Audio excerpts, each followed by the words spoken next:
Di hadapan Boy William, Lucinta Luna akhirnya memperlihatkan wajahnya setelah jalani operasi plastik di Korea. Tak hanya rombak wajah, Lucinta Luna juga mengganti namanya.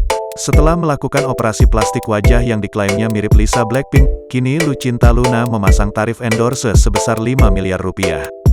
Nominal tersebut berlaku untuk 1 tahun endorse. Diketahui, Lucinta Luna mengaku baru saja melakukan operasi plastik wajahnya. Adapun hal ini dilakukan supaya wajahnya menyerupai sang idola, yakni Lisa Blackpink. Tak hanya mempermak wajahnya, kini Lucinta juga ingin mengganti namanya. Namun, karena proses administrasi memakan waktu cukup lama, untuk saat ini Lucinta hanya mengganti nama panggungnya. Kini nama panggungnya bukan Lucinta Luna melainkan Luna Lisa. Nama baru tersebut merupakan perpaduan antara Lucinta Luna dan Lisa Blackpink.